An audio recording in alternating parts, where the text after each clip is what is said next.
जी तो प्यारे बच्चों, कैसे हैं आप? मैं उम्मीद करता हूँ कि आप सब ठीक होंगे। आज का हमारा चैप्टर है chapter number 3, biochemistry and biotechnology. और बहुत ही इंटरेस्टिंग टॉपिक है। हमने इंट्रोडक्शन इस चैप्टर का पढ़ लिया था और ये जाना था कि हम क्या समझ सकते हैं अबाउट बायोकेमिस्ट्री, कि बायोकेमिस्ट्री क्या है। फिर हमने सीखा कि एनाबॉलिक कैटाबॉलिक कुछ रिएक्शंस होती हैं, रेस्पिरेशन होती है, कुछ खुर्दबीनी जानदार हैं जो हमें हेल्प कर रहे हैं और एंजाइम्स और हार्मोन्स बना बना के दे रहे हैं। वैसे मैंने बच्चों को इंसुलिन का भी कहा था कि इंसुलिन बना के दे रहे हैं। आज हमारा टॉपिक कुछ है कि जो हम खाते पीते हैं ना, वो हज़म हो जाता है। मतलब हमारा जो, जैसे मुर्गी खाई आपने तो वो आपके अगर पेट में चले गई तो वो मुर्गी मुर्गी तो पेट में नहीं रहेगी ना। जिस तरह की सेब आपने खाई है वो तो वैसी नहीं रहेगी। अब पेट में जाने के बाद ही कभी आपने वॉमिट की हो तो आप देखते हो कि पेट उसमें काफ़ी चीज़ें खुद शामिल कर देता है। That is called acid. सबसे बड़ा काम तो पेट का ये होता है कि उसमें एसिड शामिल कर देता है। और उसके बाद फिर ये भी है कि उसमें और भी कुछ हमें स्मेल बहुत आ रही होती है। मतलब वॉमिट को कभी आपने पता है गाड़ी में हो गई हो या कोई कमरे में हो गई हो तो स्मेल एकदम फैलती है उसकी। तो प्यारे बच्चों, ये पेट में ऐसा क्या हो रहा है खाने के साथ, ये एक अच्छा क्वेश्चन है। दैट इज़ कॉल्ड मेटाबॉलिज्म, यानी कि जो खाना हम डाइजेस्ट कर रहे होते हैं। अच्छा, मज़े की चीज़ सुनो। अगर हमारे पास एक जानदार है और वो जानदार जो है वो खाने को हज़म कर रहा है, ठीक है, ये तो हम कहेंगे कि ऑर्गेनिज्म लेवल पे मेटाबॉलिज्म हो रहा है। लेकिन कभी कभी जो है क्या करता है कि सेल भी जो है वो, ठीक है, सेल भी जो है वो क्या करता है कि मेटाबॉलिज्म करता है। यानी कि एक जानदार भी खाने को डाइजेस्ट करता है और वो खाना जानदार किसको देता है? सेल को। ये बात समझने वाली है। जानदार ने खाना किसको देना है? तुम कहोगे सर ये सेल किधर होता है? तो मैं कहूँगा यार आपकी बॉडी ट्रिलियंस ऑफ सेल्स की बनी हुई है, खुलियों की बनी हुई है। आपकी बॉडी में हर जगह पे सेल्स हैं। जब माइक्रोस्कोप से देखेंगे तो आप हैरान रह जाएंगे अल्लाह ताला के इस करिश्मे को कि आपकी हर बॉडी, जिस्म का हर हिस्सा जो है वो सेल्स का बना हुआ है। तो आप खाना किसको देते हो? सेल्स को। लास्ट टाइम मैं ये बात कर रहा था कि ग्लूकोज जो है वो किसको चला जाता है? सेल को चला जाता है। फिर ग्लूकोज अंदर जाके जो है वो टूट जाता है, तखरीब करता है। ग्लूकोज बेसिकली होता है C6H12। तो जो ग्लूकोज है बेसिकली C12H22O11, तो ये जो ग्लूकोज है प्यारे बच्चों, ये बेसिकली टूट जाता है कार्बन डाइऑक्साइड में, वाटर में और एनर्जी में प्यारे बच्चों। तो आप सब बच्चों को ये पता होना चाहिए कि ग्लूकोज की किस्मत क्या है? तखरीब, टूटना। और ये रेस्पिरेशन कहलाता है। और ये ग्लूकोज कहाँ टूटता है जाके? सेल के अंदर टूटता है जाके। तो सेल के अंदर ये तखरीबकारी हो रही होती है।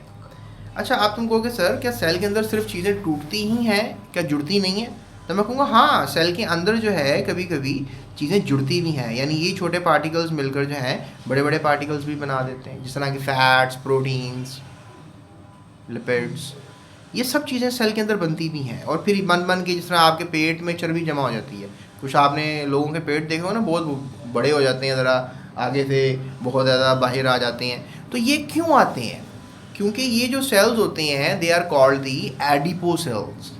जो पेट के आगे सेल्स हैं जिनमें चर्बी जमा होती है, या स्किन के नीचे, मतलब आपकी जो स्किन है उसके नीचे जो है एक चर्बी की लेयर बनती है। तो फिर एक्स्ट्रा खाना वहाँ पर हम स्टोर कर लेते हैं। तो ये चर्बी के सेल्स जो हैं ये खाना जमा करके ये एनाबॉलिज्म करते हैं। यानी आपने जो खाना खाया पहले वो टूटा और फिर वो खाना दोबारा जुड़ा और अपनी मर्ज़ी से जुड़ा, आपने अपनी मर्ज़ी का जोड़ा। जितना गोश्त खाया तो गोश्त खाने के बाद वो टूट गया पेट में जाके, लेकिन फिर हमारी हड्डियों के ऊपर भी तो गोश्त बना ना, लेकिन वो हमारी मर्ज़ी का बना। मतलब हमने कोई और गोश्त खाया था और वो कोई और गोश्त, मतलब इंसानी गोश्त और मुर्गे का गोश्त, बकरे का गोश्त और ऊँट का गोश्त और आई डोंट नो जो आप गोश्त खाते हैं वो डिफरेंट होते हैं ना। मज़े की चीज़ है, हमें भैंस का गोश्त खाएं तो वो भी हज़म हो जाता है, हम मुर्गे का खाएं वो भी हज़म हो जाता है, बकरी का खाएं वो भी हज़म हो जाता है। इसके अलावा आपको पता है यूरोप में तो जो पिग है उसका भी लोग गोश्त खाते हैं, वो भी हज़म हो जाता है। लेकिन द पॉइंट इज़ कि हमारा, अच्छा, पिग का गोश्त इस्लाम में हराम है, ये मैं आपको बताऊँ, ठीक है। दीन इस्लाम में पिग के गोश्त को हराम करार दिया क्योंकि पिग गंद बला खाता है। उसके जो गोश्त होता है उसमें जर्म्स होते हैं, मतलब कोई ऐसे जानदार होते हैं जो शायद हमें मुसलमान नहीं खाने चाहिए उनको। तो वो, तो ये आपको मैं बताना ये चाह रहा हूँ प्यारे बच्चों कि सेल्स के अंदर चीज़ें जुड़ती भी हैं और सेल्स के अंदर चीज़ें टूटती हैं, मतलब केमिकल्स टूटते भी हैं। That is called catabolism, that is called catabolism, right. और चीज़ें जो हैं वो जुड़ती भी हैं, दैट इज़ कॉल्ड एनाबॉलिज्म। ये मैंने पहले भी लेक्चर में आपको ये बातें सारी बताई थी। अब बेसिकली ये जो टूट रहा है, जुड़ रहा है, इसको कलेक्टिवली क्या कह देंगे? मेटाबॉलिज्म। यानी मेटाबॉलिज्म की दो किस्में हैं, कैटाबॉलिज्म और एनाबॉलिज्म। ठीक है, मेटाबॉलिज्म की दो किस्में हैं, कैटाबॉलिज्म एंड एनाबॉलिज्म। कैटाबॉलिज्म में बड़े बड़े कॉम्प्लेक्स पार्टिकल्स टूटते हैं और एनाबॉलिज्म में जो मतलब मामूली पार्टिकल्स होते हैं, जो कॉम्प्लेक्स सिंपल पार्टिकल्स होते हैं, वो आपस में जुड़ते हैं। जैसे मैं फॉर एग्जांपल आपको ये बताऊं कि जो अमाइनो एसिड्स हैं, ठीक है, क्या हैं? अमाइनो एसिड्स हैं। अमाइनो एसिड्स आपस में जुड़ते हैं और वो बनाते हैं प्रोटीन्स। ये सेल के अंदर ही हो रहा होता है, समझ रहे हैं? तो आप कहेंगे सर ये अमाइनो एसिड्स आए कहाँ से? तो मैं कहूँगा जब आप गोश्त खाते हैं तो आपके पेट में वो अमाइनो एसिड्स आ जाते हैं। वो अमाइनो एसिड्स कहाँ आ जाते हैं? पेट में। पेट से कहाँ आते हैं? खून में। खून से कहाँ पहुँचते हैं? सेल में। सेल में जुड़ जाते हैं, फिर वो क्या बनाते हैं? प्रोटीन। सेल प्रोटीन बना के फिर बाहर निकाल देता है और हड्डियों के ऊपर जोड़ देता है। दैट इज़ योर गोश्त। कहते हैं ये गोश्त खाता है, ये काफ़ी गोश्त वाला है, मतलब मीट ईटर फिर आपको पता ज़रा हो जाता है। तो ये जनाब हमारे पास सारी स्टोरी है, ठीक है। तो तमाम जानदार कोई, अच्छा अब एक और चीज़, पौधों के अंदर भी ऐसा होता है, पौधे भी सेल्स के बने होते हैं। ये नहीं कि सिर्फ इंसान ही बने हैं, कोई भी जानदार हो, चाहे वो पौधा है, चाहे वो कोई जानवर है या इंसान है, वो सब किसके बने हुए हैं? सेल्स के। तो पौधे हों, जानवर हों, ये फंजाई आपने कभी देखा हो या ना देखा हो, माल्टे के ऊपर जो फफूंदी सी आ जाती है, ये जो माल्टे के ऊपर आ जाती है ना, उसके ऊपर काई सी आ जाती है, काई भी यूज से माल्टे को काई लग गई है, दैट इज़ द काई, that is A shape, and इसको हम कहते हैं पेंसिलीन। इस फंगस का क्या नाम है? पेंसिलीन। ठीक है, दैट इज़ फंगस। इस फंगस का नाम है पेंसिलीन, प्यारे बच्चों। और ये जो पेंसिलीन है, ये बेसिकली आप कह लो कि ये एक फंगस है, ये भी एक जानदार है। और पेंसिलीन भी सेल्स की बनी हुई है। कोई भी जानदार हो किसका बना हुआ है? सेल्स का बना हुआ है। फिर बैक्टीरिया तो खुद सेल होता है, आपको मैंने बैक्टीरिया बना के भी दिखाया था, मतलब ये उसकी धूम होती है, that is called flagella basically. तो अब ये जनाब हमारे पास सैकड़ों कीमियाई अवामिल वकूफ़ पज़ीर होते हैं, यानी कि फंजाई, बैक्टीरिया, पौधे, जानवर, इनमें पता नहीं सेल्स के अंदर क्या क्या हो रहा है। तुम कहोगे सर मेरे सर में दर्द हो रही, मैं कपड़ा बांध के सोने लगा हूँ। आप क्या बताई जा रहे हो सर? आप क्या बोल रहे हो, क्या समझा रहे हो? मैं कह रहा भाई मैं कुछ नहीं समझा रहा, मैं तो मेटाबॉलिज्म बता रहा हूँ। मेटाबॉलिज्म क्या है कि जो चीज़ें खाते हो वो सेल के अंदर जाके जुड़ती भी हैं और टूटती भी हैं। ये कैटाबॉलिज्म भी करती हैं और एनाबॉलिज्म भी करती हैं। मैं कोई रॉकेट साइंस तो नहीं समझा रहा, मैं तो बड़ा ईजी सा टॉपिक समझा रहा हूँ। सो जिन्हें मजमूई तौर पर मेटाबॉलिज्म कहते हैं, मतलब इनके अंदर जो कुछ भी हो रहा है, जो अवामिल हो रहे हैं, वकूफ़ पज़ीर यानी हो रहे हैं। अवामिल मीन अमल की जमा मैंने पहले भी बताया था आपको, और वकूफ़ पज़ीर का मतलब है कि कहाँ पर हो रहे हैं, सेल के अंदर हो रहे हैं या फिर पेट के अंदर हो रहे हैं, मतलब सेल के बाहर भी हो रहे हैं और सेल के अंदर भी हो रहे हैं। अब सेल के अंदर जो हो रहे हैं वो तो माइक्रोस्कोप से पता लगेगा ना, लेकिन वो जैसे बताया कि उल्टी वगैरह वो माइक्रोस्कोप थोड़ी देखनी होती है, तो खुद ही नजर आ जाती है कि भाई पेट के अंदर खा रहे हैं कुछ ना कुछ। वैसे पेट में चूहे भी दौड़ होते हैं, जब पेट खाली हो रहा तो धक धक धक धक कर रहा होता है, तो फिर पता लग जाता है। तो आम तौर पर मेटाबॉलिज्म दो अज्जा पर मुश्तमिल होते हैं। मेटाबॉलिज्म में आप कह सकते हैं कि भाई उसमें दो उसके अज्जा हैं, मतलब दो उसकी ब्रांचेस हैं, दो उसकी टाइप्स हैं, जिसमें कैटाबॉलिज्म और एनाबॉलिज्म। अब कैटाबॉलिज्म बता दिया तखरीबी है, यानी कि टूटने का अमल है। जो कॉम्प्लेक्स पार्टिकल, जैसे बिल्डिंग है तो मैं आप बिल्डिंग तोड़ दूंगा तो ईंटें निकल आएंगी, ये कैटाबॉलिज्म। और मैं ईंटें लगाऊंगा तो बिल्डिंग जुड़ जाएगी, बांध जाएगी, ये तामीरी अमल है। सही हो गया ना? तो इस तरह ही कॉम्प्लेक्स पार्टिकल्स टूटेंगे तो वो तखरीबी हैं और जुड़ेंगे तो तामीरी हैं। पेचीदा अमल है, मतलब मैं अगर आपसे ये कहूँ सेल के अंदर की चीज़ें कैसे जुड़ रही हैं, तो ये कोई it's not a lollipop science कि आप कहेंगे जो जल्दी बताएं, यूँ बता दें आप, ऐसे नहीं है। इट इज़ समथिंग लाइक कि जो मैंने आपको थोड़ा सा समझाऊंगा, एक्सप्लेन होगा, मतलब एक के बाद दो आता है, दो के बाद तीन आता है, अभी तो एक की बातें हो रही हैं, फिर 10 भी तो आएगा ना कभी ज़िंदगी में, फिर 100 भी आएगा। तो फिर इस तरह जनाब ये सारा सिनेरियो चल रहा होता है प्यारे बच्चों, ठीक है। तो यू कैन से दैट कि भाई तकरीबी कीमियाई अमल है जिसके नतीजे में पेचीदा नामियाती कंपाउंड, सादा कंपाउंड टूटते हैं, ठीक है। सादा कंपाउंड जो हैं कीमियाई यानी कि केमिस्ट्री से रिलेटेड, जिस तरह प्रोटीन खा लिया, लिपिड खा ले, कार्बोहाइड्रेट खा ले। आप जो खाते हो ना, ये याद रखो, आप जो खाते हो ये याद रखो, क्या खाते हो आप कार्बोहाइड्रेट खाते हो, इसके बारे में बात करेंगे हम आपसे, ठीक है। कार्बोहाइड्रेट खाते हो, आप फैट्स खाते हो, इसके बारे में बात करेंगे। आप प्रोटीन खाते हो, इसके, अब ये तीन चीज़ें खाते हो आप, ये एंजाइम्स खाते हो भाई आप, इसके बारे में बात करेंगे, ठीक है। आप ये कम से कम 4 चीज़ें खाते हो प्यारे बच्चों।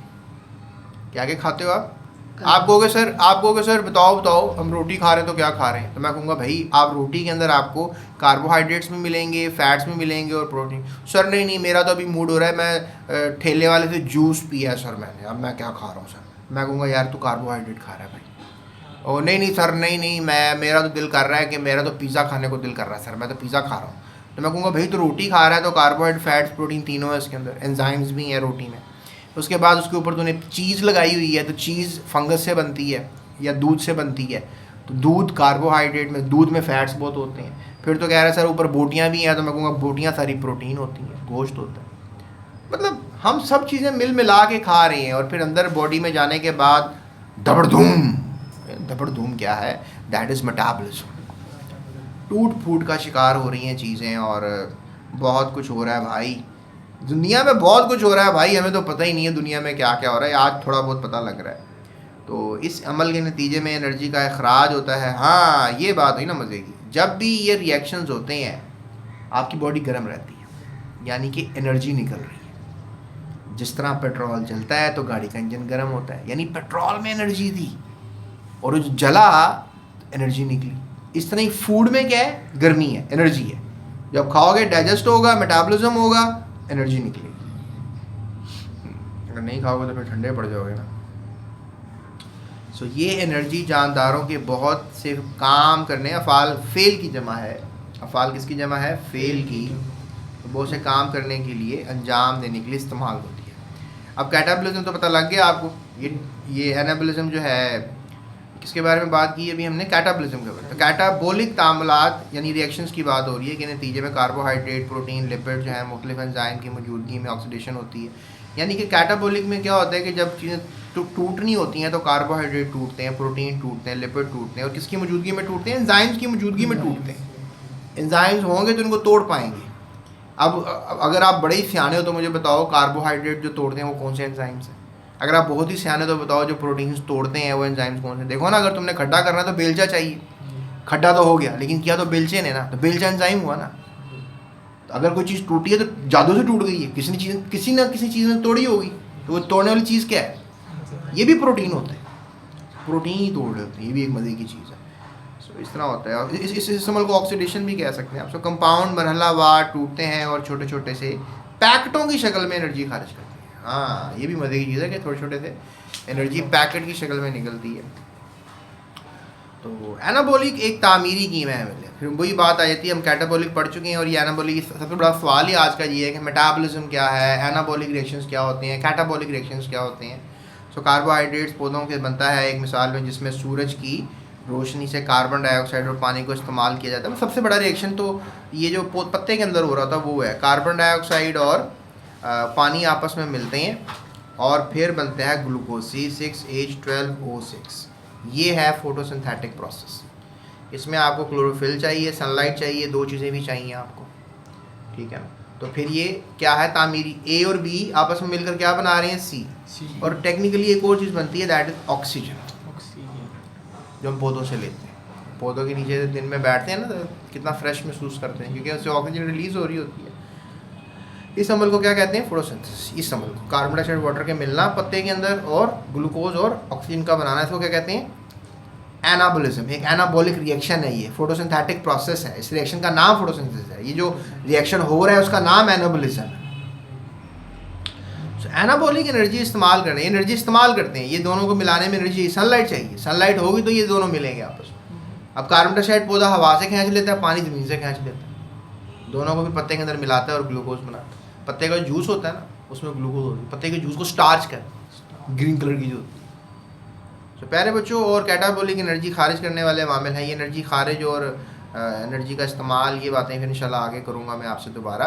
तो ये था हमारा आज का पैराग्राफ। अगर आप ये वाला पैराग्राफ मुझसे पढ़ना चाहते हैं, जिसका नाम आप लिखेंगे digestion and simulation space GS academy, तो आपको मेरा ये वाला लेक्चर मिल जाएगा।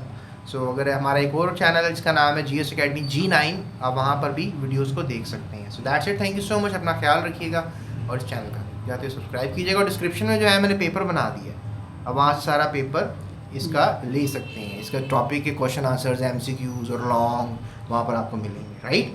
That's it, thank you so much, take care, अल्लाह हाफिज़।